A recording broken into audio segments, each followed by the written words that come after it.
Kenya at the moment can be very accurately compared to a car that is rolling downhill. The engine is off and the gear is free, meaning it's not on any gear. But the person behind this operation is very busy convincing you that it is okay, that at some point the car will stop before it hurtles over the cliff. That is our exact position right now in the nation called Kenya.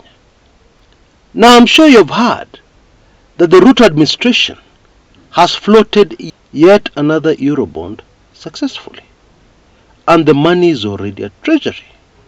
And to ensure the success of this Eurobond, the government was forced to give a very high interest rate.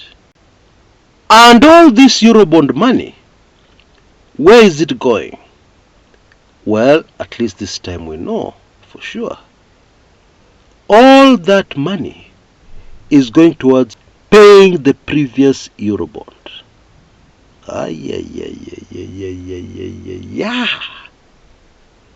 Now, when do you know that an individual is in serious financial problems? Do you know? Accountants tell us, when you start borrowing to pay debts, kwisha maneno. That is what they tell us. And that is exactly what the nation of Kenya is doing. We are borrowing to pay debts. I just felt that it was super important to bring that information to your attention. Yeah, because it affects all of us. Because when that vehicle goes over the cliff, we are all inside it. We are all going to be impacted. Anyway, the main focus of my video today was a very surprise decision by the state that has completely taken everybody by surprise. And that is the decision by the office of the DPP to file an appeal over the acquittal of Jacque Maribe in the Monica Kimani case. I have been asked very directly for my opinion on this. The state has charged 2 people. One person has been successfully prosecuted. The other one has been released. What is the big deal? And it becomes even more puzzling when you consider the evidence the state has put forward on Jacque Maribe. Actually, the true position is the lack of evidence against this Kenyan. There is no evidence. At least there is no evidence to go over the hurdle of without reasonable doubt. Because if you want to charge somebody for murder, it must be proved without any reasonable doubt that they did it. Because Maribe has a watertight alibi, according to me, of before the crime, during the crime, and days after the crime. Indeed, there are those who are saying prosecuting Maribe was actually an embarrassment to the prosecution. You know, in this life, when it appears that you do not know what you're doing, it is an embarrassment, and you feel embarrassed. And therefore, by lodging an appeal, you're focusing even more on your own embarrassment. Makes sense? Of course not. Still, in my opinion, this could be evidence that there's something going on here. That this thing is just a lot deeper. There is much more to it than just 2 former engaged Kenyans being charged for a brutal murder. There is a bigger story here. And if indeed there is a bigger story, it tells us that that bigger story involves the state. The state knows something that Kenya, the judge do not know. Actually, it makes perfect sense. When you have a piece of information that is mind-blowing, and I'm afraid also super sensitive. Now, on the surface of things, it appears that Maribe has lost 5 years of her life. Indeed, slightly over 5 years from the time this whole story started. Because there was no way she could move on with her life until this thing was resolved. Who was going to employ Maribe with such a serious charge hanging over her head? And for a moment, it appeared that at least mercifully the ordeal was over when the High Court acquitted her. But now again, out of the blue, there is an appeal. And so once again, she has something hanging over her head, stopping her from moving forward with her life until it can be resolved.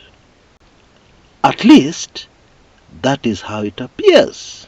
But then, we also know now that there's a strong suggestion that this thing is deeper, much deeper. But undoubtedly, it is also very scary, because we also know that when the state wants to nail you, it will go to great lengths to nail you. And really, mambo yako kwisha maneno. We also know that. And there's plenty of evidence from history to prove that. In one of the most controversial and indeed prominent assassinations in the country called Kenya, on July 5th, 1969, there was a Kenyan called Nahashon Jenga who was successfully charged for the crime. And even then, there were rumors he did not do it. And today, decades later, witnesses later came out and told us, and there's plenty of information all over the place to vindicate Nahashon Jenga, including the fact that he resembled very closely the person who many believe is the one who actually pulled the trigger, not Nahashon Jenga. But we can clearly see how elaborate this scheme was. Get somebody who looks exactly like the person who will actually pull the trigger. In case you want more information on that super fascinating case, I have put a link in the description area that will lead you to my landmark series, Mboya, It Was More Than an Assassination. But for now, I have put together a highly sensitive report on the Monica Kimani murder, information that I'm afraid I've not been able to put on this public channel because of the nature of that information. The report also contains my view on the mind-blowing reason why the state is appealing the verdict. I'm afraid I cannot say much. However, this particular special report video will be available only to 10 of us on a first come, first served basis. And it is available for $25 or Kenya shillings 3990. You can see details on your screens right now. And the rest of us, you just have to bear with me. Trust me, this information is highly sensitive. In case you're interested and you have the ability, I recommend that you act swiftly to avoid disappointment, because it is going to go out strictly only to 10 individuals. You know, it is just sad that there are so many crazy things happening in our country, even as Kenyans continue to suffer, and even as the future is very clear based on what is being done. This administration has been proven not to know exactly what they're doing. And instead of being embarrassed, they're continuing to do the same things which don't work. And meanwhile, there are very many other dodgy things which are happening, which are impacting on the lives of Kenyans.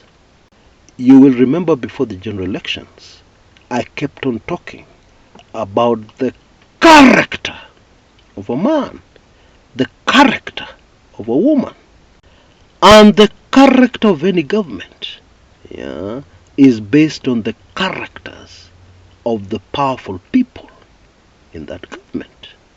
And therefore, my dear fellow Kenyans, the day you will have another opportunity to vote, you had better think very carefully about the character of the person you want to elect. Ignore all their rosy promises. Ignore everything else and focus on their character. Until next time, this is Chris Kumekucha.